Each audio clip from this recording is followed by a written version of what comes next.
How's it going? Good to see you. Come on in. The whole box is over here as usual, so once you hook up, we'll do a sound check.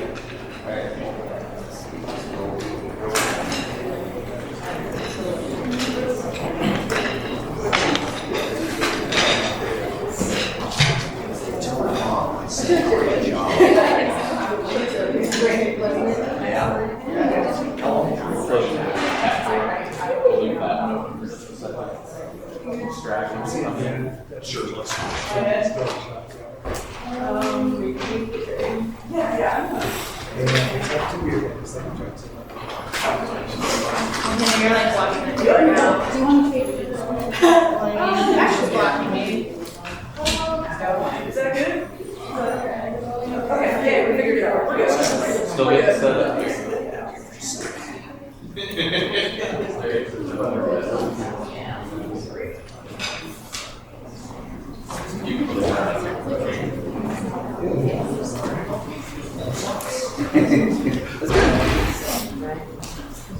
Ready? Is everybody ready for tests? All right. 1, 2, 3, 4, 5. One more time. 1, 2, 3, 4, 5. Love it. Are we all good? I'm good. All right.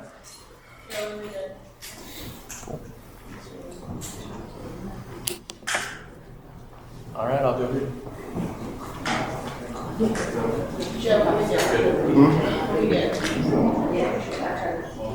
Hey, Griffin, can you do one more? Griffin, can you do another mic check? Yep. Tasting. Okay. Mic check. 1, 2, 3, 4, 5. Good. All right. Yeah.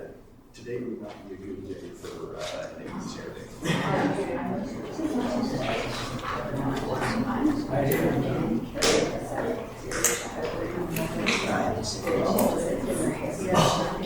I was like stuffy. I haven't been down there this session. It's my last week, so I'm out of here. I'm excited. I'm ready to just keep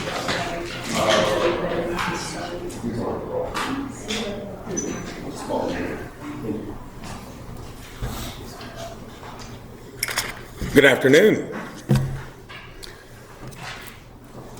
So today we're talking about affordability, and I wanted to put it in context. It's going to be about utilities, data centers, all the things we've done to weigh in on the one issue that we've been able to get out in front of.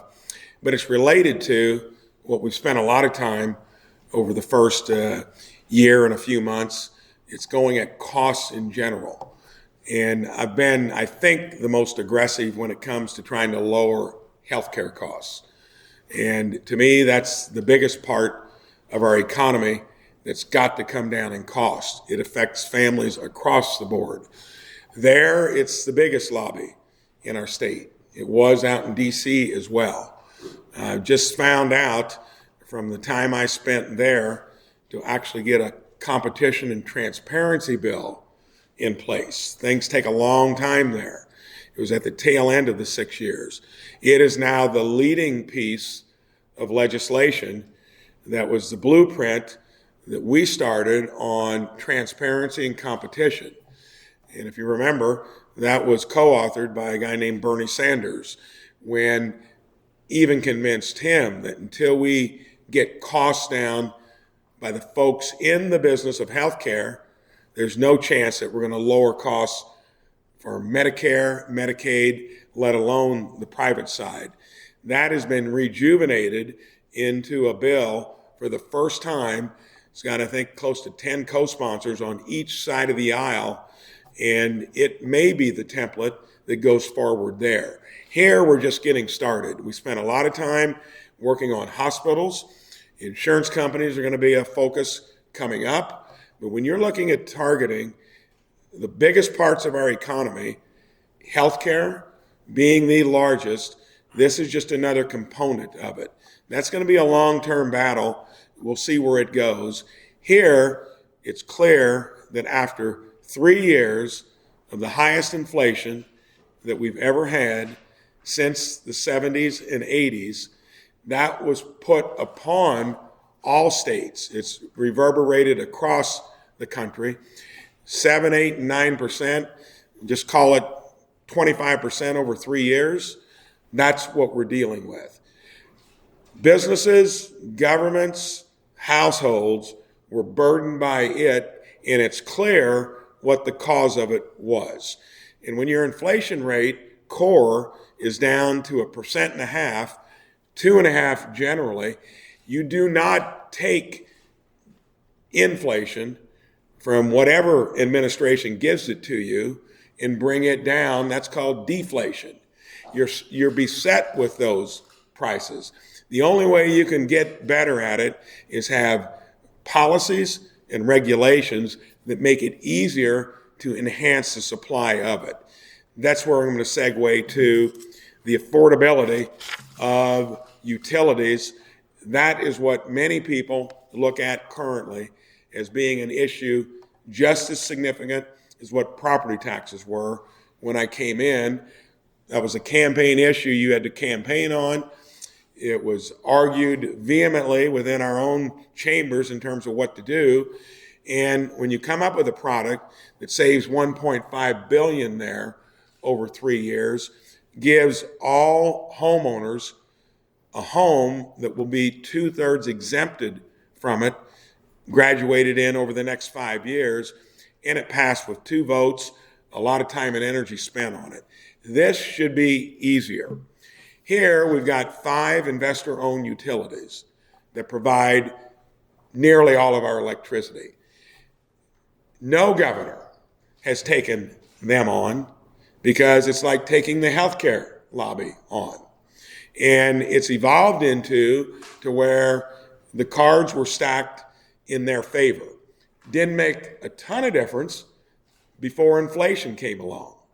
But when it did, it's something every month you have to contend with. Here, utilities are on notice that the dynamic has changed. Our strategy is to take the one thing that we can get out in front of and making sure that you get measurable results. Started with appointing a new individual to the Office of Utility Counselor. And so you don't forget, she had the first request come to her. It'll be in a rate case where AES requested a 20% increase. That's the way it used to be, probably rubber stamped by the IURC. She recommended a 10% decrease. Well, some may think that sounds, how can that happen? Well, let me show you how it's already happening, and we'll see what happens with that rate case. That was something we did out of the gate. Shortly after that, we took 3 of the 5 members of the IURC, and when we had the opportunity, replaced them with ratepayer conscious individuals. You're just starting to see what's happening with it. Again, it's loud and clear. People are getting fatigued. Data centers. If you want to be a data center in this state, you're going to prove that if you come here, you're going to lower rates by putting more electrons onto the grid. We had done something in the year before to where it was going to require them to shoulder 80%. No, you're going to shoulder 100%, and you're going to ideally put more on if you want to come here and do business. This is a strategy that's clearly different. No one has even attempted it in the past because, again, the lobbies were that strong. This will be transformational because we're just getting started. When you look at some of the things the utilities are doing, that's the part that is most interesting to me. For instance, we had a bill that clearly, agenda bill, H1002, it's got a bunch of stuff in it that's going to make sure that it introduces performance-based rate making, requiring utilities to meet benchmarks for affordability and reliability, not just coming from the governor's office, now got the legislature bought into it. And this is catching national attention. Last week, U.S. Secretary of Energy Chris Wright highlighted Indiana as an example of how states can take action to lower utility costs and improve affordability for families. And I was glad to see that one of our utility companies recently announced steps to provide relief for customers, old I&M. They're actually publicly saying they're going to give the first example of it. Trust and verify. We're looking forward to seeing that be fleshed out. NIPSCO just announced short-term relief on measures like waiving late fees, reducing reconnect deposits for gas customers. You haven't seen that before, but the message is clear. We want you to give us reliable electricity, but you're not going to do it on the backs of ratepayers and consumers. And it's the first time that dynamic has changed in my observation of watching utility rates over a long period of time. But again, remember, the reason that we're in this pickle is from the prior administration that gave us 25% inflation over 3 years. More work to do. We're just getting started. When you look at the places we've covered in a short period of time, from property taxes, weighing in on hospitals like no other administration has done, this is all about affordability. And I've said all along, it's going to be enterprising states that get it right, not the federal government. Here we are, just getting started. Open it up for questions. Governor, one question on the issue of affordability. Today, oil prices have hit $100 a barrel because of the conflict in Iran and the Middle East. How does that impact affordability for who's that's something that the state just has no control over? You're exactly right on the last part. But like everything I've tried to do in life, you look at what you need to do for the best long-term outcome. Anybody here think that Iran has been an entity of peace and prosperity? Or have they been probably the world's main purveyor of state-sponsored terrorism? What we did to take away their nuclear capability was in and out. This was to get rid of their missile capability and so that they can't start it. And again, in this whole discussion of affordability, Americans have a fairly short, they're not patient about something when it goes the other way. It's only been a little over a week. If we had not done this at this time, it probably would have been worse in the mid and long term. Don't prejudge it until it's got time to work itself out. It's not nation building like's happened in the past, and I think there's a strong interest there of taking care of the world's leader of state-sponsored terrorism and then get back to where you came from. Governor, how do you anticipate using the state's anti-price gouging law if the oil price trends continue or any other potential short-term relief? Since this is clearly, we know the cause of it, and don't forget what's happened before that. We were trending down across the country because we were not putting restrictions on the supply of it, what I related to earlier. Gas prices went from record highs under the prior administration. This is a 7 to 10 day spike. And just like the stock market can go up and down, you can't dismiss it, but you got to give it time to play out. Governor, are you interested in potentially temporarily suspending the gas tax in Indiana with these gas prices? Is that a tool in the toolbox? If the thing gets belabored beyond what most think will be 2.5 to 3 weeks, I think the administration is coming there. You're going to see by how I don't expect Iran to just roll over. It'll be similar to other times when we've tried to do something there. But if we completely hamstring them with the two main threats, their nuclear long-term plans and their missile production, which they were trying to do under the radar, it'll be different. And once you secure the supply coming through the Strait of Hormuz, you're going to see it go down, ideally, as much as it went up. And if not, everybody will have to use the tools in their own tool chest to make sure you mitigate it. I'm not saying specifically what it would be, don't know what the administration will do, but that's the general framework of thinking. Governor, how are you make sure who are opening their utility bills today and seeing and feeling that nothing has changed yet? Well, because we haven't been able to do anything yet until what we've put in place. Everything I've told you is going to say that going forward, it's not going to be the same old song and dance. And largely, what they're looking at is the inflation that was caused by the prior administration. Do the arithmetic. That's no excuse, though, for what you can do on your own account to make sure whatever else would contribute to it. And I think it's been an imbalanced relationship between generators and ratepayers. And now there's a new sheriff in town. Quote that, it's going to be different. And I'm going to take risk where most wouldn't, and it's going to be a place that we're just getting started with. Just getting started. Governor, how are you Yes. going to make sure that data centers are held accountable for the energy that they're producing, as well as making sure they're not using too much water, especially as you're standing here making Yep. this promise, but maybe Hoosiers want to know how that's going to work. So on the water issue, it doesn't get put out there. Almost every new data center, and including the ones that got in under the radar, where we weren't paying a close enough attention to, are recycling water, not using a continuous stream. I said all along, water is a much bigger issue than electricity. Electricity will generally get it.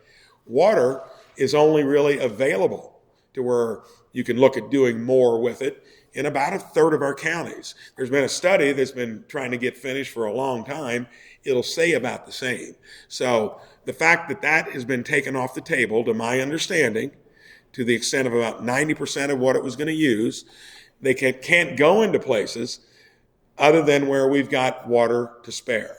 Along the Ohio River, probably in the northern fourth or third, due to the aquifers we've got, from Lafayette down to Martinsville, where most of our population is, it would clearly be difficult to do it. You got to look at what our capabilities are. We're better than most states in terms of water availability, but that is how dear that commodity is. What about the electricity aspect of it? How are you going to be making sure that they're generating the electricity that you say they need? Because we've told them that they won't get the permitting, they won't get any state cooperation, and we're going to be watching it like a hawk.